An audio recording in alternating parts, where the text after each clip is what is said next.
Hello everyone, my name is Matt from Matt's Bookshelf, and today I am talking about Crime and Punishment, written by Fyodor Dostoevsky and published in 1867, and is considered by and large to be a Russian classic, and basically an immortal work of fiction. This is my first real indulgence into classic Russian literature. I was also tempted to read Tolstoy as well, but I bought Crime and Punishment because I wanted to take on a challenge.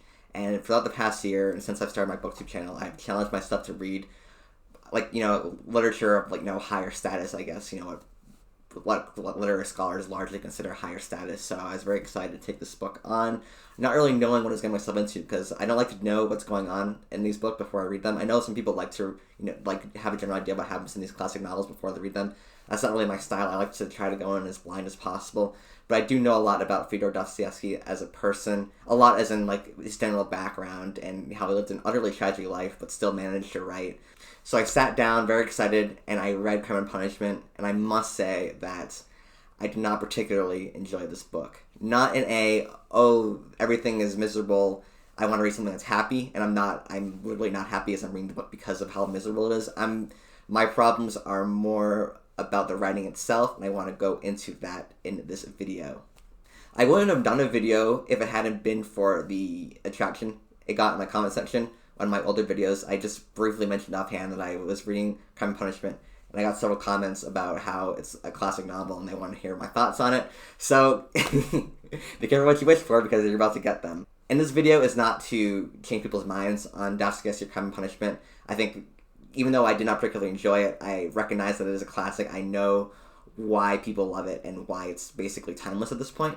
And I'm not trying to change anyone's minds here. I do think there's a ton of greatness in this book. I'm not trying to, disgrace this book in any way. It just comes down to preference and my opinions and what I was expecting versus what I actually got. But I think that some of my flaws with the book, this ascend translation, they ascend storytelling or preference or what have you. I think that there are some problems with the narrative itself that I personally took strife with. So, with that being said, let's get into it, and I hope that you will indulge my thoughts on this book. So I imagine anyone who is watching this video has probably read Crime and Punishment, and if you haven't, you should read it. Just read it, it's great. But just as a general plot synopsis, it follows Raskolnikov, who is a poor Russian man, young man, probably 23, I think he said, living in St. Petersburg, very poor, very impoverished area. He just dropped out of university from becoming a lawyer because he's a thinker. He thinks that he's an artist of sorts, and he's just kind of waiting for something to happen with that because he doesn't want to work a normal job, I guess. And that, that plays a role later on in his justification for what he does. And as time goes on, he meets a character named Semyon Marmedov. I think I'm going to butcher these. I'm not Russian. I apologize in advance. And he meets Marmedov's family, who, on top of several other characters, consists of Katerina Ivanovna, who is a former rich duchess, who is Marmedov's wife, and their daughter, Sonia, who is, I think, in her early 20s or late teens. And because Ivana is horribly poor and has consumption, and Marmedov is a drunk, Sonia has to prostitute herself in order for the family to have an income coming in. And this, really bothers Raskolnikov, and rightfully so, and it eventually, through circumstances, he murders a pawnbroker who is an evil person, and he justifies it in his mind because he wants to take her money and give it to his family, and, take some for herself as well. But, things don't really go as perfectly as he plans, as the pawnbroker's sister is also there, and he has to murder her as well in order to not get caught. And the whole book plays out with Raskolnikov dealing with the guilt of what he's done, with the morality of it, with potential religious influences as well. And it's basically just a dissection of guilt and what constitutes as crime and what constitutes as punishment. So spoilers everywhere. If you've read this book by now, if you're this far into the video. I was thinking that the Gulag element would play a larger part in what was going on. My main problem with this book is that it feels very much like it is jogging in place. It is on a treadmill.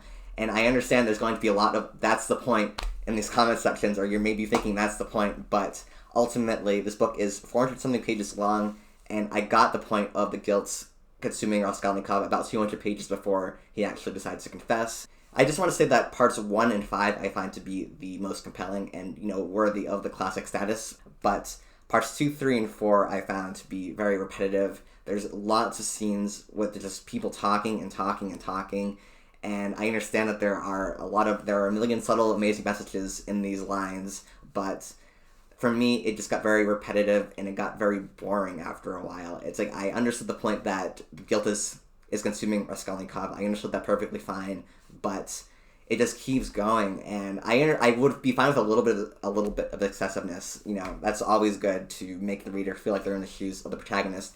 But it just keeps going, and I was waiting for this guilt to reach another level at some point.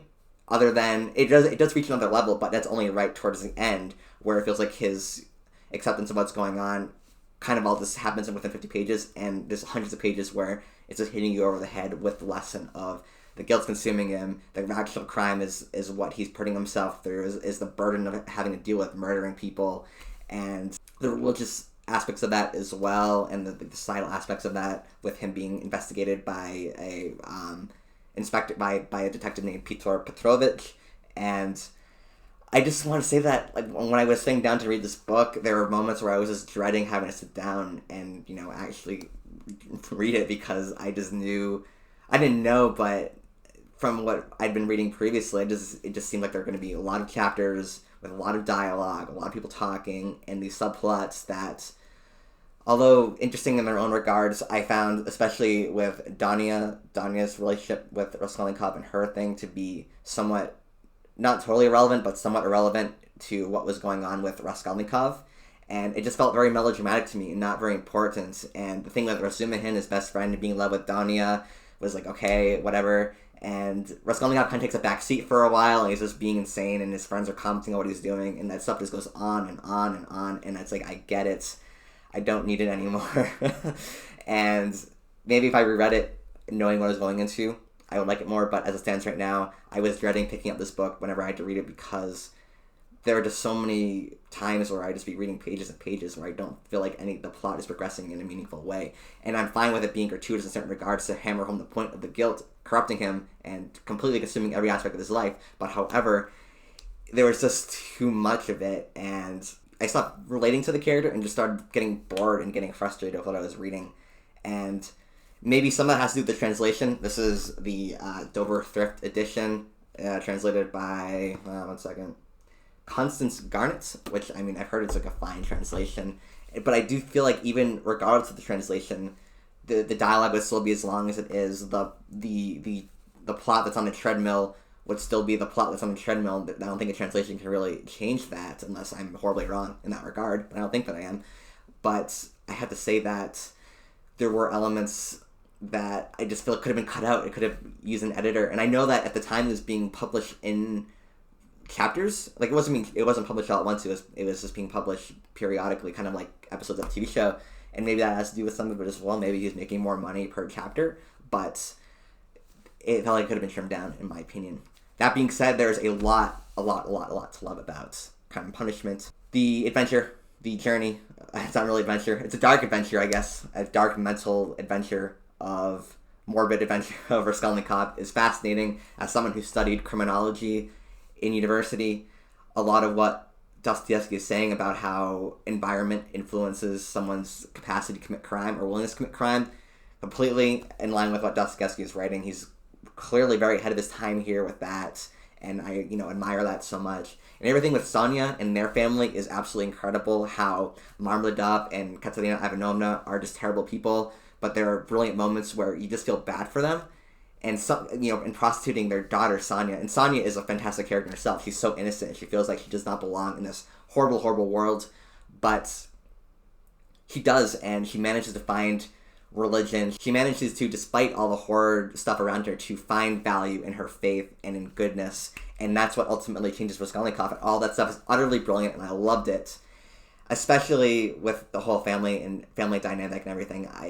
When Marmeladov jumps up front of the carriage to kill himself and has to go back home to die, and Katerina Ivanovna is cursing him out, and in his last moments, he begs Sonia for forgiveness, and Sonia grants it to him, then he dies, is one of the most powerful moments in literature that I will read this year, no doubt about it. And the scenes with Raskolnikov and Sonia and their, dueling ideologies on the state of the world are all brilliant in their own regard, and the book is worth reading alone just for that.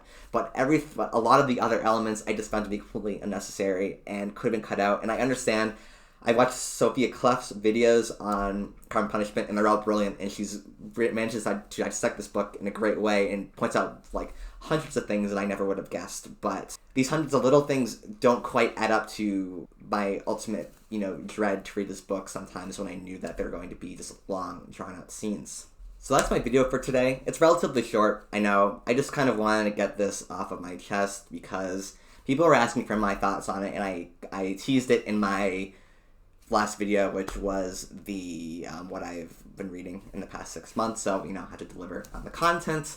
But those are ultimately how I feel. I hope that I express my points in a decent enough manner. I could go more in depth into the book, but I just feel like everything that has been said about the book has probably been said by now, and my takes on this book are a little more controversial, so I wanted to focus on that instead. But ultimately, if you still want to read this book, read it because it's brilliant in many regards. Maybe you can overcome the problems I had with it because I'm very much in the minority in my opinions of this book. But with that said, thank you so much for watching. Please check out my other videos if you don't hate me and don't think that my opinions on books are completely discredited by this point.